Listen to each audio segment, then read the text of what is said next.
بسم اللہ الرحمن الرحیم۔ گمنام ہیرو کے معزز ناظرین، السلام علیکم۔ آئیے چلتے ہیں کہانی کی طرف۔ میں نے چونک کر اس کی طرف دیکھا۔ دن میں جب کاشانوگ نے کوادری قصبے کا ذکر کیا تو میں نے اسے بتایا تھا کہ میری ایک دوست کا تعلق بھی اسی قصبے سے تھا۔ کاشانوگ کے جانے کے بعد لی یان نے میری اس دوست کا نام پوچھ لیا تھا اور مزید تفتیش اب کر رہی تھی۔ میں نے سرسری انداز میں جواب دیا، تمہاری طرح مایا متی بھی ایک نرس تھی اور میری ایک اچھی دوست تھی۔ کیا تم مجھے بھی اپنی ایک اچھی دوست سمجھتے ہو؟ وہ میری آنکھوں میں دیکھتے ہوئے مستفر ہوئی۔ اس میں شک والی کون سی بات ہے؟ الٹا میں نے اسی سے پوچھ لیا، کیا تم ایسا محسوس نہیں کرتی ہو؟ میں اپنے نہیں تمہارے احساسات جاننا چاہتی ہوں۔ وہ ڈٹی رہی۔ میں نے گہری سنجیدگی سے کہا، ہم قربت کے جن منزلوں سے گزر چکے ہیں وہ مضبوط دوستی کے بغیر ممکن نہیں تھا۔ میں اپنے احساسات کو اس سے زیادہ واضح انداز میں بیان نہیں کر سکتا۔ وہ ایک معنی خیز سانس خارج کرتے ہوئے بولی، کیا تم مایا متی کے بھی اتنے ہی گہرے دوست تھے؟ میں نے نفی میں گردن ہلانے پر اکتفا کیا۔ اس کے چہرے پر ایک بے نام سا اطمینان جھلکنے لگا۔ پھر وہ مایا متی کے بارے میں کرید کر پوچھنے لگی۔ میں نے اس کی تشفی کی خاطر بتایا کہ مایا متی کا تعلق بدھ مت سے تھا۔ وہ تبت کے سرحدی قصبے کوادری کی رہنے والی تھی اور کھٹمنڈو کے معروف ٹیکو اسپتال میں بطور نرس کام کرتی تھی۔ یہاں کھٹمنڈو میں اس کی رہائش آرنیکو ہائی وے پر اندرا چوک سن کوسی بازار میں تھی۔ مجھے اس کے گھر میں رہنے کا اتفاق بھی ہوا تھا۔ تم نے بتایا ہے مایا متی اب اس دنیا میں باقی نہیں۔ لی یان کی کرید کا سلسلہ جاری رہا۔ اس کی موت کیسے واقع ہوئی تھی؟ اسے میری دوستی نے مار ڈالا، میں نے بوجھل آواز میں کہا۔ میں جہاں بھی جاتا ہوں اپنے تعاقب میں دشمنوں کی ایک فوج کو بھی لے جاتا ہوں، چنانچہ مجھ سے دوستی رکھنے والے خاص سے متاثر ہوتے ہیں۔ یہاں کھٹمنڈو میں اور نیپال کے دیگر علاقوں میں ناگپال اور اس کے گنڈوں سے میری طویل مار کا آرائی رہی تھی۔ وہ بھی اسی چپکلش کی بینٹ چڑھ گئی۔ لی یان کافی دیر تک خاموش نظر سے مجھے دیکھتی رہی، پھر عام سے لہجے میں بولی، وجدان، ذرا سوچ کر بتاؤ، تمہیں دوست بنانے میں زیادہ وقت لگتا ہے یا دشمن بنانے میں؟ تم بھی پچھلے کچھ عرصے سے میرے ساتھ ہو۔ میں نے جواب دینے کی بجائے الٹا اسی سے استفسار کر ڈالا۔ تم نے میری دوستی اور دوستیوں اور دشمنیوں کو بنتے اور بگڑتے ہوئے دیکھا ہے، تمہارا تجربہ کیا کہتا ہے؟ میرا خیال ہے تم دوست زیادہ آسانی سے بنا لیتے ہو۔ وہ ٹھہرے ہوئے لہجے میں بولی، بلکہ تمہیں تو دشمنوں کو بھی دوست بنانے کا فن آتا ہے۔ میں اس سلسلے میں تازہ ترین مثال پیش کر سکتی ہوں۔ لی یان کے آخری جملے نے مجھے کھٹکنے پر مجبور کر دیا۔ مجھے یوں محسوس ہوا جیسے وہ کسی شرارت کے موڈ میں ہو۔ میں نے اس کی شریر سوچ کو بے نقاب کرنے کے لیے سادگی سے کہا، ہاں وہ تازہ ترین مثال کیا اور کس کی ہے؟ بھئی میں کلاڈیا کی بات کر رہی ہوں۔ اس کے لبوں پر تبسم کھیلنے لگا۔ تو ثابت ہو گیا میرا کھٹکنا بے سبب نہیں تھا۔ وہ کلاڈیا کے حوالے سے مجھے کوہنی مارنے کا ارادہ رکھتی تھی۔ میں مزید انجان بن گیا اور بڑی شرافت سے اپنی پسلی پیش کرتے ہوئے کہا، ہاں تو کیا ہوا تھا کلاڈیا کو؟ یہ بھی میں ہی بتاؤں؟ وہ تیز نظر سے مجھے گھورنے لگی۔ اور کون بتائے گا؟ میں نے کہا۔ یہ ذکر کس نے نکالا ہے؟ وہ اچانک پٹڑی بدلتے ہوئے بولی، سیدھی سی بات ہے، کلاڈیا ایک خطرناک دشمن کی حیثیت سے تمہارے سامنے آئی اور اس نے شیوالی اسٹریٹ والے بنگلے پر اپنے بھرپور دشمنی کا ثبوت بھی دیا۔ لیکن جب ہم بڑے حال میں مورچے لگائے بیٹھے تھے تو تم نے کلاڈیا کی دشمنی کو دوستی میں بدل دیا۔ وہ تمہاری ایسی فرما بردار دوست بن گئی کہ تمہارے اشاروں پر ناچنے لگی۔ تم نے کہا، خاموش، میں اس بات نہیں سنوں، اور وہ واقعی خاموش ہو گئی۔ میں لی یان کو چھیڑ خانی کو بڑی وضاحت کے ساتھ سمجھ رہا تھا۔ اس کی بات کے اختتام پر میں نے بھی ایک داؤ مار دیا، لی یان، میں نے تو لمحاتی اور عارضی طور پر کلاڈیا کو خاموش کیا تھا، مگر تم نے میری تازہ بے تازہ دوست کو ہمیشہ کے لیے خاموش کر دیا۔ کیا تمہیں کلاڈیا کی موت کا دکھ ہو رہا ہے؟ میرا خیال ہے حسین اور دلکش چیزوں کے فنا ہونے کا سب کو دکھ ہونا ہے چاہیے۔ میرے منہ سے کلاڈیا کی تعریف لی یان کو اچھی نہ لگی، جلدی سے بولی، ہاں تم ٹھیک کہہ رہے ہو۔ میں نے کہا، ویسے تو اپنے خیالات اور محسوسات کی بات ہے، لیکن میرے نزدیک ایک سچے آرٹسٹ کو خوددار اور حسن پرست ہونا چاہیے۔ ہم دونوں مارشل آرٹسٹ ہیں، کیا تم میرے خیالات کی نفی کرتی ہو؟ میں نے اس سے خاصا مشکل سوال کر ڈالا تھا، لیکن وہ جواب دینے کے مرحلے سے بچ گئی۔ اس سے پہلے کہ وہ زبان کھولتی میرے سیل کا بزر بج اٹھا۔ میں نے سیل کو فوراً ہاتھ میں لے کر دیکھا۔ اس کے ڈسپلے پر کاشانوگ کا نمبر فلیش کر رہا تھا۔ میں نے یس کا بٹن پریس کرنے کے بعد سیل کو کان سے لگا لیا اور کہا ہیلو وجدان۔ کاشانوک کی مانوس آواز میری سماعت میں سرسرائی۔ میں اس وقت لمبی چوڑی بات کرنے کی پوزیشن میں نہیں ہوں، کیا تم فوری طور پر اس بنگلے میں آ سکتے ہو؟ کاشانوک کے انداز نے مجھے چونکا دیا۔ میں نے پوچھا آخر ہوا کیا ہے؟ مجھے بڑی پکی خبر ملی ہے کہ آج رات 10 بجے اس بنگلے پر تمہارے سلسلے میں خفیہ ہنگامی اجلاس ہونے والا ہے، کاشانوک نے انکشاف انگیز لہجے میں کہا۔ اس ایمرجنسی میٹنگ میں جوگیندر پال کے علاوہ چند اسرائیلی معزز افراد بھی شرکت کریں گے۔ یہ تمام وہ لوگ ہیں جو بدھ نیل کنٹھ والی عبادت گاہ میں ہونے والے مذموم کارروائیوں میں بلا واسطہ یا بالواسطہ ملوث رہے ہیں۔ میں انہیں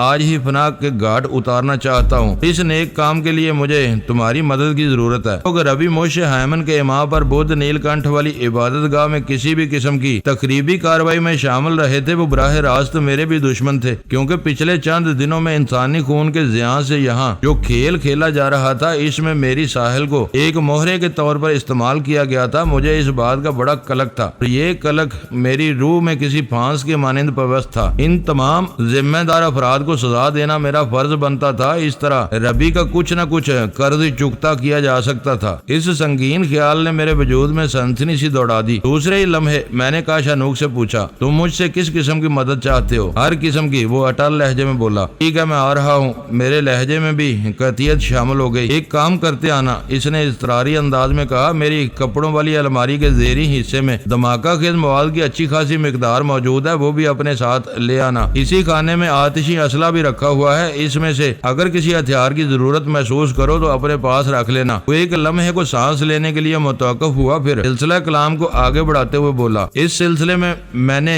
ڈاکٹر مونگ سے بھی بات کر لی ہے، وہ بھی اینٹ کا جواب پتھر سے دینے کا فیور کر رہا ہے۔ یہودیوں نے ہماری عبادت گاہ کے تقدس کو پامال کر کے جس طرح درجنوں افراد کا خون بہایا ہے، اس کے لیے انہیں سخت ترین سزا ملنی چاہیے، اور یہ موقع اس کام کے لیے انتہائی موزوں ہے۔ پھر وہ مجھے الماری کے خفیہ خانے کو کھولنے کے لیے خصوصی ہدایت دینے لگا۔ میں نے اس کی بات پوری توجہ سے سنی اور کہا فکر نہ کرو، میں وہ میٹنگ شروع ہونے سے پہلے تمہارے پاس پہنچ جاؤں گا۔ اس وقت رات کے 9 بجے ہیں، ہمارے پاس پورا 1 گھنٹہ پڑا ہے۔ بتاؤ میں کہاں آ کر تم سے ملوں؟ میری ڈیوٹی بنگلے کے عقبی حصے میں لگائی گئی ہے، میرے علاوہ ایک اور شخص بھی وہیں متعین ہے، لیکن مجھے یہ سہولت حاصل ہے کہ بوقت ضرورت میں بنگلے کے اندر بھی آ جا سکتا ہوں۔ میں نے اپنے سیل کو سائلنٹ الرٹ پر لگا رکھا ہے اور اس کی جملہ گھنٹیوں کو بھی آف کر دیا ہے۔ تم بنگلے کی عقبی سمت میں پہنچ کر مجھے بیل مار دینا، پھر میں تم سے ضروری سامان لینے اور تمہیں اندر پہنچانے کی کوئی نہ کوئی راہ نکال ہی لوں گا۔ ایک لمحے کو رک کر اس نے مجھے بنگلے کی لوکیشن بتائی۔ بنگلہ نمبر R20 اروڑا کاٹیج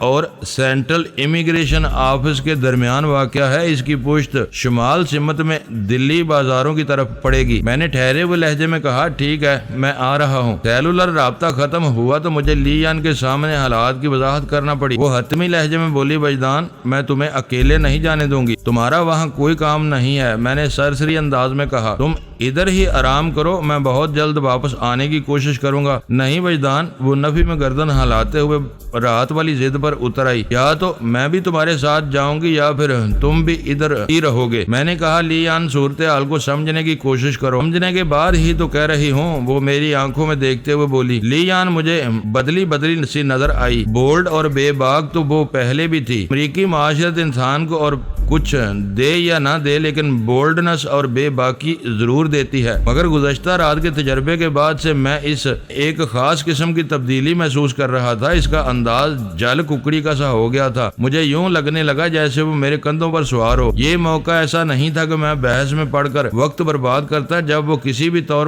سمجھنے میں نہ آئی تو میں نے اسے اپنے ساتھ لے جانے کا فیصلہ کر لیا۔ کاشانوک نے اپنی الماری میں سے دھماکہ خیز مواد لانے کو کہا تھا۔ میں نے دیوار گر چوبی الماری کو کھول لیا، پھر اس کی ہدایت کے مطابق زیریں دراز کو کھینچ کر باہر نکال لیا۔ دراز والا ہاف باکس نما چوکھٹا پوری طرح باہر نکل آیا تو اس کے نیچے مجھے وہ خفیہ خانہ نظر آ گیا جس کا ذکر کاشانوک نے کیا تھا۔ میں نے اس کی بتائی ہوئی ٹیکنیک استعمال کر کے مذکورہ خفیہ خانے کو کھول لیا۔ اس خانے کے اندر چھوٹے بڑے ہر قسم کے آتشی ہتھیار موجود تھے۔ میں نے ایک خوبصورت پسٹل کا انتخاب کر لیا۔ لی یان کے پاس جہنم مکانی کا فراہم کردہ ننھا سا لیڈی پسٹل موجود تھا۔ اس خانے میں آتشی ہتھیاروں کے علاوہ وافر تعداد تعداد میں اور مقدار میں آتش گیر دھماکہ خیز مواد بھی موجود تھا، جس میں ٹائم بم، ہینڈ گرنیڈ، ڈائنامائٹ اور بارودی سرنگیں شامل تھیں۔ میں نے حالات اور موقع کی مناسبت کو دیکھتے ہوئے بارودی سرنگوں کو ہاتھ نہیں لگایا اور کاشانوک کی فرمائش پوری کرتے ہوئے ٹائم بم، ڈائنامائٹ اور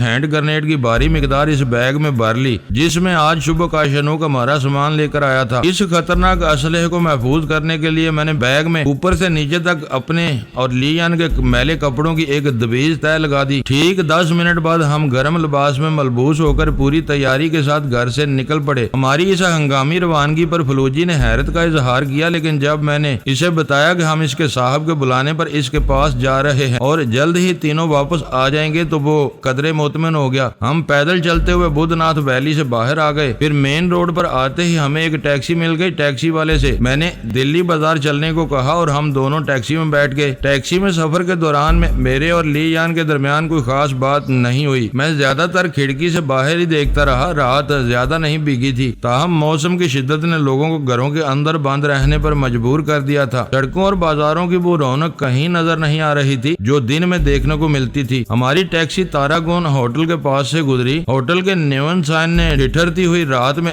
زندگی اور تابندگی کا یقین دلایا۔ تھوڑی ہی دیر بعد ہم رنگ روڈ پر تھے۔ کٹمنڈو میں کہیں سے کہیں بھی جائیں گے، گاہے بے گاہے رنگ روڈ سے ضرور واسطہ پڑتا ہے۔ اس سڑک نے کسی بیلٹ کی طرح پورے کھٹمنڈو کو اپنی لپیٹ میں لے رکھا ہے۔ گوشالہ کے قریب سے ہم نے رنگ روڈ کو چھوڑ دیا اور ٹاور کا ویلیج کاٹیج کے پاس سے گزرتے ہوئے بانی شور کے علاقے میں پہنچ گئے۔ چند لمحات کے بعد بورس ریسٹورنٹ کو پیچھے چھوڑتے ہوئے ہماری ٹیکسی نے دریائے دوبی کھولا کو عبور کیا۔ پھر کچھ ہی دیر بعد ہم رشین ایمبیسی اور روڈا کاٹیج کے درمیان سے گزر کر سیدھے دلی بازار پہنچ گئے۔ دلی بازار میں ہم نے ٹیکسی والے کو فارغ کر دیا اور پیدل ہی اپنی منزل کی جانب چل پڑے۔ ٹھیک 9:30 بجے رات ہم بنگلہ نمبر R20 کے پچھواڑے موجود تھے۔ میں نے جیند کی جیب سے سیل نکالا اور کاشانوک کے نمبر پنچ کرنے لگا۔ چبی لوشے جائمن المعروف بربی موشن ہائمن کے اشارہ ابرو پر نیپال کی دھرتی نے پچھلے چند دنوں میں مجھے ان گنت صدمات سے دوچار کیا تھا۔ ماضی میں ناگپال نے مجھے اسی سرزمین میں دگنی کا ناچ نچا رکھا تھا۔ میں نے ناگپال اور اس کے چمچوں کا جو عبرت ناک اشر کیا تھا، اس کا احوال آپ اس داستان کے ابتدائی حصے میں پڑھ چکے ہیں۔ اب ربی کے اشاروں پر ناچنے والی کٹ پتلیوں کا نمبر تھا۔ میں انہیں ایسے زخم دینا چاہتا تھا جنہیں وہ زندگی بھر چاٹتے رہیں اور ان زخموں کی تپش ربی تک بھی پہنچتی رہے۔ میرے فون کے ٹھیک 10 منٹ بعد کاشانوک ہمارے پاس موجود تھا۔ وہ میرے ساتھ لی یان کو دیکھ کر چونکا، تاہم اس نے کوئی تبصرہ یا اعتراض نہیں کیا۔ مجھ سے مخاطب ہوتے ہوئے اس نے کہا، ہمارے پاس وقت بہت کم ہے، ہم نے 10-15 منٹ کے اندر ہی تمام امور نپٹانا ہے۔ میں واپس اندر جا رہا ہوں، وہاں کے حالات کو سازگار بنانے کے بعد میں تمہیں بیل دوں گا۔ اس کے بعد تم بنگلے کی عقبی دیوار کود جانا، باقی معاملات میں خود سنبھال لوں گا۔ مشن کی تکمیل کے بعد واپسی کے بارے میں بھی تم نے کچھ پلان کر رکھا ہے یا نہیں؟ میں نے پوچھا۔ اس نے بتایا، 2 بنگلے چھوڑ کر سامنے والی طرف اروڑا کاٹیج کے قریب میری ٹیکسی کھڑی ہے، وہی ٹیکسی جس میں تم دونوں کو میں نے شیوالی اسٹریٹ سے بدھ ناتھ ویلی پہنچایا تھا۔ میرے ذہن میں ایک خیال بجلی کے کوندے کی مانند لہرایا۔ میں نے لی یان کی طرف دیکھتے ہوئے کہا، لی یان، تم ادھر ٹیکسی کی ڈرائیونگ سیٹ پر جا کر بیٹھو۔ ہم اپنے کام سے فارغ ہونے کے بعد جیسے ہی بنگلے سے نکلیں گے تمہیں فون کر دیں گے، تم ٹیکسی کو فوراً ادھر لے آنا۔ اس طرح اس مشن میں تمہاری شمولیت بھی ہو جائے گی اور ہمیں بھی زیادہ کھاٹراگ نہیں پھیلانا پڑے گا۔ پھر میں نے لی یان کی ہاں یا نہ دیکھے بغیر کاشانوک سے کہا، یار ٹیکسی کی چابیاں تم لی یان کے حوالے کر دو۔ یہ اسکیم کاشانوک کو بھی بہت پسند آئی تھی، لہذا لی یان کو توہن کرہن ہم سے اتفاق کرنا پڑا۔ کاشانوک نے جیند کی جیب میں سے چابیوں والا گچھا نکال کر لی یان کی طرف بڑھا دیا اور اسے بتانے لگا کہ مذکورہ ٹیکسی کس لوکیشن پر کھڑی تھی۔ میں نے کہا، تم ٹیکسی میں ہمارے فون کا انتظار کرنے کے دوران میں اندرونی لائٹ کو آف ہی رکھنا تاکہ باہر سے گزرنے والا کوئی بھی شخص براہ راست تمہارے چہرے کو نہ دیکھ سکے۔ ویسے تمہارے پاس لیڈی پسٹل موجود ہے، ضرورت پڑنے پر تم اسے استعمال کر سکتی ہو، اور اگر کسی ہنگامی صورتحال میں تمہیں ہماری آمد سے پہلے وہاں سے کھسکنا پڑے تو تم فون کر کے ہمیں بتا دینا۔ میں ایک لمحے کو متوقف ہوا، پھر اضافہ کرتے ہوئے کہا، ویسے مجھے امید نہیں کہ ایسا کوئی اپ سیٹ ہو، میں نے احتیاطاً تمہیں یہ سب کچھ بتایا ہے۔ لی یان کے چہرے کے تاثرات یہی بتاتے تھے کہ دل سے اسے ہماری پلاننگ پسند نہیں آئی، تاہم اس نے کھل کر ہماری مخالفت نہیں کی۔ وہ در حقیقت ہمارے کندھوں سے کندھا ملا کر اس کارروائی میں حصہ لینا چاہتی تھی۔ میرے خاموش ہونے پر جب اس نے زبان کھولی تو لہجے سے برہمی کا اظہار ہو رہا تھا۔ وجدان، تم 2-3 مرتبہ مجھے فون استعمال کرنے کی ہدایت دے چکے ہو، حالانکہ تم جانتے ہو میرے والا سیل تو وہیں گھر پر رکھا ہے۔ اس کے جھنجھلاہٹ بھرے اعتراض پر مجھے بہت پیار آیا۔ وہ اپنی بے بسی کو یوں ظاہر کر رہی تھی۔ میں نے لگاوٹ بھرے لہجے میں کہا، چندہ غم کیوں کرتی ہو؟ میں اپنا سیل تمہیں دے کر ہی ٹیکسی کی جانب روانہ کروں گا۔ مجھے تو صرف کاشانوک کی کال کا انتظار کرنا ہے، اس کے بعد یہ سیل فارغ ہو جائے گا۔ بعد میں ہم کاشانوک کے سیل سے تمہیں اپنے رابطے میں لے آئیں گے۔ کہو کیسا آئیڈیا ہے؟ اس نے کیوں نہ کی، تاہم چہرے کا اتار چڑھاؤ یہی بتا رہا تھا کہ مجبوری کا نام شکریہ کے مصداق وہ ہم سے اتفاق کرنے پر تیار ہوئی ہے۔ بہرحال آئندہ 5 منٹ میں ہم نے یعنی میں نے اور کاشانوک نے آدھے ڈائنامائٹ، ہینڈ گرنیڈ اور ٹائم بم کو بڑی مہارت سے اپنے لباس میں چھپا لیا۔ اس خطرناک اسلحے کا کچھ ذخیرہ ہم نے بیگ کے اندر ہی رہنے دیا تاکہ واپسی میں بوقت ضرورت کام میں لایا جا سکے۔ اس ہلاکت خیز اسلحے میں زیادہ تعداد ہینڈ گرنیڈ کی تھی، جنہیں ہم اپنی ٹیکسی کے اندر رہتے ہوئے تعاقب میں آنے والوں پر استعمال کر سکتے تھے۔ ٹائم بم اور ڈائنامائٹ کی زیادہ مقدار ہم اپنے ساتھ بنگلے کے اندر لے جاتے۔ جب آئندہ کے لیے لاہے عمل طے ہو گیا تو کاشانوک ہم سے رخصت ہو کر بنگلے کی سامنے والی سمت چلا گیا۔ لی یان نے تنہائی میسر آتے ہی گلوں اور شکووں کا پنڈورا باکس کھول کر رکھ دیا۔ مجھے چونکہ اس کی کوئی بات ماننا نہیں تھی، لہذا پوری توجہ سے اس کی شکایت سنتا رہا اور اس کے خاموش ہونے پر کہا، تم خود کو اس مشن سے الگ کیوں سمجھ رہی ہو؟ ٹیکسی میں بیٹھ کر تم جو ذمہ داری پوری کرو گی وہ بھی بہت اہم ہے۔ وہ برائی ہوئی آواز میں بولی، میں خود کو اس مشن سے نہیں بلکہ تم سے الگ محسوس کر رہی ہوں۔ میں اس کے نزدیک چلا گیا اور اس کے شانوں پر ہاتھ رکھتے ہوئے کہا، میں تمہیں اتنا کمزور تو نہیں سمجھتا تھا۔ ان لمحات میں تم خاصی جذباتی ہو رہی ہو۔ ہم اس وقت جس مقام پر کھڑے تھے وہاں ہمارے علاوہ صرف تاریکی ہی تاریکی تھی، لہٰذا اس بات کا 1% بھی امکان نہیں تھا کہ کوئی ہمیں دیکھ لے گا۔ کاشانوک کے جانے کے بعد ہم اس تاریک گوشے میں آ گئے تھے، ورنہ پہلے جہاں کھڑے تھے وہاں ملک اجالا موجود تھا۔ میں نے ہمدردانہ انداز میں لی یان سے بات کی تو وہ سرسراتی ہوئی آواز میں بولی، تم کہہ رہے ہو تو غلط نہیں ہوگا، لیکن مجھے کمزور بھی تو تم نے بنایا ہے نا۔ میں گہری تاریکی کے باوجود بھی اس کے چہرے کے تاثرات کو سمجھنے میں کامیاب رہا۔ شاید اس کی وجہ یہ ہو کہ ہمارے درمیان اس وقت نہ ہونے کے برابر فاصلہ حائل تھا۔ میں نے اس کی قربت میں لی یان کے ہونٹوں کی تھرتھراہٹ کو محسوس کر لیا۔ اس کا پورا بدن غیر محسوس انداز میں لرز رہا تھا۔ میں جانتا تھا وہ کوئی کمزور یا بزدل لڑکی نہیں تھی، یہ اس نفسیاتی برتری کا اثر تھا جو مجھے اس پر حاصل تھی۔ وہ جن حالات سے گزر کر مجھ تک پہنچی تھی اور پھر میرے ساتھ رہتے ہوئے اسے مزید جن اعصاب شکن حالات سے گزرنا پڑا تھا، اس نے لی یان کو خاصا بدل کر رکھ دیا تھا۔ وہ مجھ پر بہت زیادہ انحصار کرنے لگی تھی، خاص طور پر شون کی موت کے بعد۔ وہ بالکل تنہا ہو گئی تھی، لیکن میری دلجوئی اور پرخلوص ہمدردانہ رویے نے اس کی تنہائی اور آزردگی کو پاٹ ڈالا تھا۔ وہ بہت کم وقت میں میری بہت زیادہ عادی ہو گئی تھی۔ میں نے اپنے ہاتھوں کو اس کے شانوں سے اٹھا کر رخساروں تک پہنچا دیا اور بڑے اور حوصلہ بڑھانے والے انداز میں کہا، میں جانتا ہوں تم بہت بہادر لڑکی ہو، اس وقت جذباتی ابال نے تمہیں ایسا کر دیا ہے، لیکن فکر نہ کرو، سب ٹھیک ہو جائے گا۔ وہ خاموش رہی، زبان سے ایک لفظ نہ کہا، تاہم اس کے وجود کے اندر پھیلا ہوا اضطراب میرے ہاتھوں کے راستے مجھ تک پہنچتا رہا۔ میں دھیرے دھیرے اس اضطراب کو اپنے ہاتھوں سے کشید کرتا رہا تاکہ اس کے اندر مچلنے والا طوفان تھم جائے، وہ پرسکون ہو جائے، مگر میری اس کوشش نے الٹا اثر دکھایا۔ وہ شانت ہونے کی بجائے بفر گئی۔ ہاتھوں سے اسے سنبھالنا ممکن نہ رہا تو مجھے مجبوراً 2 ہاتھ آگے بڑھانا پڑا۔ اس سنبھلنے اور سنبھالنے پر تاریک رات کا رضاکارانہ طور پر آنکھیں بند کر لیں۔ میری ران پر ہونے والی تھرتھراہٹ نے ہمیں ایک دوسرے سے جدا ہونے پر مجبور کر دیا۔ میں نے سیل کی جملہ گھنٹیاں بند کر کے اسے سائلنٹ الرٹ پر ڈال رکھا تھا۔ یہ یقیناً کاشانوک کی کال تھی۔ میں نے جیند کی جیب میں سے سیل نکالا تو میرے اندازے کی تصدیق ہو گئی۔ میں نے سیل کو کان سے لگایا تو کاشانوک کی مانوس آواز میری سماعت سے ٹکرائی، وجدان، میں نے اس کا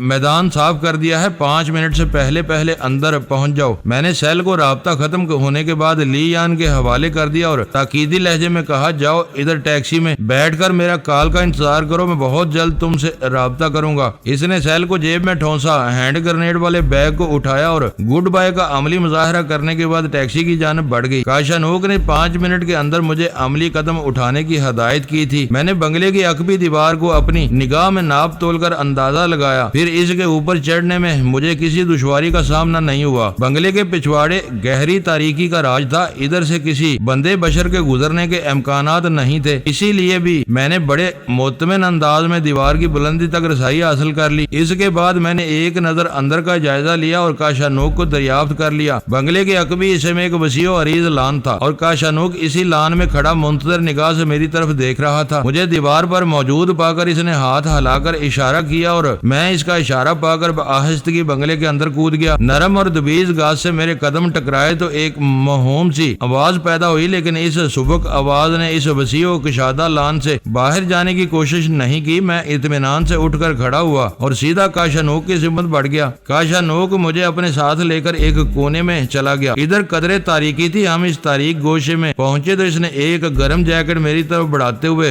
سرگوشیانہ لہجے میں کہا، اسے اپنے لباس کے اوپر پہن لو۔ میں نے جیکٹ کو ہاتھ میں لے کر دیکھا، ویسے ہی جیکٹ کاشانوک نے بھی اپنے لباس کے اوپر زیب تن کر رکھی تھی۔ میں سمجھ گیا اس جیکٹ کا تعلق سیکیورٹی گارڈ سے تھا۔ پتہ نہیں کاشانوک نے وہ فاضل جیکٹ میرے لیے کہاں سے اور کیسے حاصل کی تھی۔ میں نے جیکٹ پہنتے ہوئے جب اس بارے میں سوال کیا تو اس نے کہا، پہلے جیکٹ پہن لو پھر تمہارے سوال کا جواب دیتا ہوں۔ میں جیکٹ کو اپنے لباس کے اوپر جما کر فارغ ہوا تو وہ مجھے لان کے ایک دور افتادہ کونے میں لے گیا۔ اس طرف ایک چھوٹا سا کمرہ بنا ہوا تھا جس میں نکارا سامان بھرا ہوا تھا۔ وہیں مجھے ایک ہٹا کٹا شخص بے سود پڑا ہوا نظر آیا۔ میرے سینے سے ایک گہری اور متاسفانہ سانس خارج ہوئی۔ یہ سمجھنے میں مجھے ایک لمحے کی دیر نہ لگی کہ وہ بے ہوش نظر آنے والا شخص اس بنگلے کا سیکیورٹی گارڈ تھا جسے کاشانوک نے اپنے کسی کمال سے انٹا غفیل کر دیا تھا۔ اس نے مجھے جو جیکٹ پہننے کو دی تھی وہ اسی گارڈ کی تھی۔ بے سود پڑے ہوئے گارڈ کے نزدیک ہی مجھے ایک آٹومیٹک گن بھی رکھی دکھائی دی۔ کاشانوک نے وہ گن اٹھا کر میرے ہاتھوں میں تھما دی۔ یہ رکھ لو، کسی برے وقت موقع پر کام آئے گی، اس نے ٹھہرے ہوئے لہجے میں کہا۔ ویسے ہی ایک گن کاشانوک نے بھی اٹھا رکھی تھی۔ جب موبائل فون پر اس نے مجھے اس بنگلے میں کسی ہنگامی میٹنگ کی اطلاع دی تھی تو ساتھ ہی یہ بھی بتایا تھا کہ اس کی ڈیوٹی جوگیندر پال نے بنگلے کے عقبی لان والے حصے میں لگائی تھی۔ اس کے ساتھ ایک دوسرا گارڈ بھی وہیں ڈیوٹی دے رہا تھا، لیکن اس گارڈ کی بنسبت کاشانوک کو یہ سہولت اور آسانی حاصل تھی کہ وہ بنگلے کے اندرونی حصے میں بھی آ جا سکتا تھا۔ اب اس دوسرے گارڈ کی جگہ میں وہاں آ گیا تھا اور وہ بیچارہ 2-3 گھنٹے کے لیے دنیا و مافیا سے بے خبر ہو کر اسٹور روم میں آرام فرما رہا تھا۔ میں نے کاشانوک سے پوچھا، اندر کی کیا صورتحال ہے؟ صورتحال اطمینان بخشا، اس نے بتایا۔ جوگیندر پال اندر موجود ہے لیکن اسرائیلی مہمان ابھی تک نہیں پہنچے۔ ان کا بڑی شدت سے انتظار ہو رہا ہے۔ ویسے سننے میں آ رہا ہے وہ وقت کے بہت پابند ہے، اصولاً اس کی آمد میں 15 منٹ ابھی باقی ہیں۔ ہمیں ابھی 15 منٹ میں اپنے کام مکمل کرنا ہے۔ میں نے کہا، بالکل۔ وہ اس بات میں سر ہلاتے ہوئے دھیمے لہجے میں بولا، میں یہ کام بآسانی کر لوں گا۔ میں نے اس کے جملے کا ایک لفظ پکڑ کر دہرایا اور حیرت بھرے لہجے میں استفسار کیا، کیا تم اکیلے یہ کام کرو گے؟ ہاں وجدان، اسے تم ہماری مجبوری سمجھ لو۔ وہ آہستگی سے بولا، تم بنگلے کے اندر نہیں جاؤ گے۔ میں نے اس سیکیورٹی گارڈ کو اسی لیے آرام کی نیند سلایا ہے کہ تم یہاں لان میں اس کی پوزیشن سنبھال سکو تاکہ میں اطمینان سے ڈائنامائٹ کی تنصیب اور ٹائم بم کی پلاننگ کا کام مکمل کر سکوں۔ اوہ، میں ایک ٹھنڈی سانس لے کر رہ گیا، تو کیا میں اس کھیل میں تمہارا سلیپنگ پارٹنر ہوں؟ ایسی بات نہیں ہے وجدان، وہ جلدی سے بولا۔ تم اس گیم میں اپنا بھرپور متحرک پارٹ ادا کرو گے۔ ڈائنامائٹ اور ٹائم بم ان لوگوں کو دہشت زدہ کرنے کے لیے استعمال ہوں گے۔ اس بلاسٹنگ کے نتیجے میں اگر ان کو کوئی شدید جانی نقصان پہنچتا ہے تو یہ ہمارے لیے بونس ہوگا، ورنہ میرا منصوبہ یہ ہے کہ انہیں دہشت میں مبتلا کر کے بنگلے کے میٹنگ ہال سے باہر لایا جائے اور جب وہ افراتفری کے عالم میں باہر نمودار ہوں تو ہم انہیں اپنی گنوں سے بون کر رکھ دیں۔ آئیڈیا بہت عمدہ ہے، میں نے تعریفی انداز میں کہا۔ پھر پوچھا، ہمیں اس بنگلے میں زیادہ سے زیادہ کتنے افراد سے نمٹنا ہوگا؟ ایک تو میں نمٹ چکا ہوں، اس نے اسٹور روم کی جانب اشارہ کرتے ہوئے کہا۔ دوسرا چھت پر پہرا دے رہا ہے، میں کسی ہیلے وسیلے سے اسے تمہارے پاس بھیج رہا ہوں۔ میری طرح اس سے تم نمٹ لینا، باقی صرف 2 سیکیورٹی گارڈ بچیں گے، یعنی ہم دونوں۔ اس کے علاوہ ایک مسلح چوکیدار گیٹ پر متعین ہے، اس سے کسی بھی وقت نپٹا جا سکتا ہے۔ وہ لمحے بھر کو سانس لینے کے لیے تھما، پھر اپنی بات مکمل کرتے ہوئے بولا، بنگلے کے اندر 2 ملازمین اور باقی مہمان ہوں گے جن کی تعداد 3 سے 5 ہو سکتی ہے۔ ویسے وہ 3 سے 5 درجن بھی ہوں تو پرواہ نہیں ہے۔ وہ جس قسم پرسی کے عالم میں جان بچانے کے لیے بنگلے کے اندرونی حصے سے نکلیں گے، انہیں شکار کرنا ہمارے لیے چندہ مشکل نہیں ہوگا۔ اگر تمہارے ذہن میں کوئی الجھن ہو تو بتاؤ۔ کوئی الجھن نہیں ہے، میں نے کہا۔ کیا ایسا ممکن نہیں کہ ہم اس ہنگامی میٹنگ کی زندہ کارروائی کا نظارہ کر سکیں؟ ایسا کرنا انتہائی خطرناک ہوگا، وہ گہری سنجیدگی سے بولا۔ ہمیں صرف اپنے مطلب سے غرض رکھنا چاہیے۔ تم نے ڈین ہاربے اور کلاڈیا کو مار کر اپنے دشمنوں کے دلوں پر ایک دہشت سی بٹھا رکھی ہے۔ اس واقعے کے بعد ان کا پتا پانی ہو جائے گا۔ جب ہم یہاں سے کامیاب واپس جائیں گے تو تم ربی سے اکڑ کر بات کر سکتے ہو۔ اس نے میرے دشمنوں اور ربی کا ذکر روانی میں کیا تو ہمیں یہ سمجھے بنا نہ رہ سکا کہ ڈاکٹر مونگ نے اسے میرے معاملات سے متعلق بہت کچھ بتا رکھا ہے۔ اس سے ایک بات یہ بھی پایا ثبوت کو پہنچ جاتی تھی کہ کاشانوک ڈاکٹر مونگ کے لیے واقعی بھروسے کا آدمی تھا، اور میں نے بھی اب تک اسے ایسا ہی پایا تھا۔ ٹھیک ہے کاشانوک، میں تمہارے منصوبے سے اتفاق کرتا ہوں، میں نے کہا، جیسے بھی صحیح چلے، میں اپنے یہودی دشمنوں کو زیادہ سے زیادہ نقصان تو پہنچا سکوں گا، اسی طرح جوگندر پال کے نامہ اعمال کا حساب بھی ہو جائے گا۔ کاشانوک نے کہا، اس نے ان چٹی چمڑی والوں کو اس دھرتی میں قدم جمانے کا موقع دیا ہے، وہ غدار وطن ہے، اور غدار چاہے کسی بھی شعبے کا ہو، اس کی کم از کم سزا عبرتناک موت ہوتی ہے۔ بات کے اختتام پر اس کا لہجہ بے انتہا کڑوا ہو گیا۔ میں نے اس کے کندھے تھپکتے ہوئے تسلی دی، فکر نہ کرو، سب ٹھیک ہو جائے گا۔ وہ اٹل لہجے میں بولا، اچھا میں چلتا ہوں، پہلے میں چھت والے سیکیورٹی گارڈ کو تمہارے پاس بھیجتا ہوں، اس کے بعد دھماکہ خیز مواد کو تنصیب کروں گا، یہ کام تمہیں بہت احتیاط سے کرنا ہوگا، میں نے دوستانہ انداز میں کہا۔ میں نے ہر قسم کے ایمونیشن کے استعمال کی خصوصی ٹریننگ لے رکھی ہے۔ وہ فخریہ لہجے میں بولا، تم فکر نہ کرو، میں ڈائنامائٹ کی تنصیب اور ٹائم بم کی پلاننگ میں خاص احتیاط برتوں گا، اسی طرح کہ کسی کا میری طرف یا ان خطرناک اشیاء کی طرف دھیان نہ جائے۔ پھر وہ مجھ سے گرم جوش مصافحہ کر کے بنگلے کے پہلو میں نکل گیا۔ کاشانوک نے 15 منٹ کی جو مہلت بتائی تھی، اس میں سے 3 منٹ گزر گئے تھے۔ میں ان اسرائیلیوں کے بارے میں سوچنے لگا جو ابھی اس بنگلے میں نہیں پہنچے تھے، اور اگر یہاں پہنچ جاتے تو پھر میں انہیں کہیں اور بھیجنے کے لیے تیار بیٹھا تھا، وہاں جہاں سے وہ پھر کبھی واپس نہ آتے۔ 2 منٹ بعد کاشانوک کی محنت رنگ لے آئی۔ میں نے ایک باوردی سیکیورٹی گارڈ کو اپنی طرف آتے ہوئے دیکھا، یقیناً یہ وہی گارڈ تھا جو بنگلے کی چھت کی نگرانی پر مامور تھا۔ وہ مجھ سے 10 قدم کی دوری پر تھا کہ اس نے مجھے پکارا، منگ، کیا بات ہے، تم مجھے کیا دکھانے کے لیے بلایا ہے؟ کاشانوک نے مجھے یہ بتایا تھا کہ میں نے جس گارڈ کی پوزیشن سنبھالی تھی، اس کا نام منگ تھا۔ جب بھی وہ گارڈ مجھے اس نام سے مخاطب کر رہا تھا، میری معلومات کے مطابق اس گارڈ کا نام تھاپا تھا۔ میں نے پراسرار انداز میں اپنی جیب کو ٹٹولتے ہوئے کہا، تھاپا، اتنی دور سے تمہیں کیا دکھاؤں، قریب آؤ تو کوئی بات بھی بنے۔ میں دانستہ ایک ایسے تاریک اوٹ میں کھڑا تھا جہاں سے تھاپا میرا چہرہ واضح طور پر نہیں دیکھ سکتا تھا۔ کاشانوک نے مجھے تھاپا کی ایک کمزوری بھی بتا دی تھی، وہ ذہنی آوارگی کا شوقین تھا، ورنہ عورتوں کی تصاویر دیکھنا اور اپنے پاس رکھنا اس کا محبوب مشغلہ تھا، حتیٰ کہ اس نے اپنے موبائل فون کے MMC کی ساری میموری اسی ہی تصاویر اور متحرک کلپس سے بھر رکھی تھی۔ للک کسی بھی شے کی ہو بری ہوتی ہے، جب انسان کی طلب و رسد میں توازن قائم نہ رہے تو پھر وہ جنونی ہو جاتی ہے۔ ہر وقت اس کے ذہن پر ایک سنک سی سوار رہتی ہے جو اسے ذہنی اور جسمانی طور پر نچوڑ کر رکھ دیتی ہے۔ تھاپا ایک حد تک نفسیاتی مریض ہو چکا تھا، وہ ذہنی آوارگی کی تمام حدود کو پھلانگ چکا تھا۔ اس نے اس کے آتش شوق کو ہوا دینے کے لیے اپنی جیب کو بدستور ٹٹولتے ہوئے کہا، پتہ نہیں کہاں رکھ دی، بڑا تازہ اور کرارا مال آیا ہے میرے پاس۔ وہ کسی بھوکے پیاسے کی طرح رال ٹپکاتا ہوا ایسے میری جانب بڑا جیسے کمان سے تیر نکلتا ہے۔ میں اسے سنبھالنے کے لیے پہلے ہی تیار کھڑا تھا۔ وہ جیسے ہی مجھ سے 3 فٹ کے فاصلے پر پہنچا، میں نے اسے شکار کر لیا۔ میری ایک تیز رفتار سائیڈ کک اس کے سینے پر پڑی۔ میں نے اچانک ہی ایک لمبا سٹیپ لے کر اسے خطرناک کک جڑ دی تھی۔ وہ میری طرف سے کسی ایسے رد عمل کی توقع نہیں کر رہا تھا، اسی لیے مار کھا گیا۔ وہ اپنی آنکھوں کو سینکنے کے لیے میری طرف بڑے اشتیاق سے بڑھا تھا۔ اس کی ہوس تو تسکین نہ پا سکی، البتہ سینے پر ایک زبردست کک کا تمغہ سج گیا۔ اس کے حلق سے اون کی ایک مبہم سی صدا خارج ہوئی اور وہ پہلو میں لڑکتے ہوئے پختہ دیوار سے جا ٹکرایا۔ اس ٹکراؤ کے نتیجے میں شاید اس کی کھوپڑی کچھ زیادہ ہی متاثر ہوئی تھی، کیونکہ دیوار سے تصادم کے بعد وہ وہیں ڈھیر ہو گیا۔ میں لپک کر اس کے قریب پہنچ گیا اور اس کا تنقیدی جائزہ لینے لگا۔ وہ اپنے جذبات کی تسکین کے لیے ایسا اندھا ہو گیا تھا کہ ہر شے کو فراموش کر بیٹھا تھا۔ اس کی کھوپڑی میں صرف ایک ہی تصور قائم تھا، اور اس روشن تصور نے اس کی کھوپڑی کا چراغ گل کر دیا تھا۔ اس کے سرسری معائنے سے میں اس نتیجے پر پہنچا کہ وہ کم از کم 2 گھنٹے تک ہوش میں نہیں آ سکتا تھا۔ تاہم میں نے احتیاطاً پھر بھی اس کی گردن پر موجود مخصوص رگ کو مہارت سے مل دیا۔ اب اس کی طرف سے کسی قسم کی مداخلت کی توقع نہیں رہی تھی۔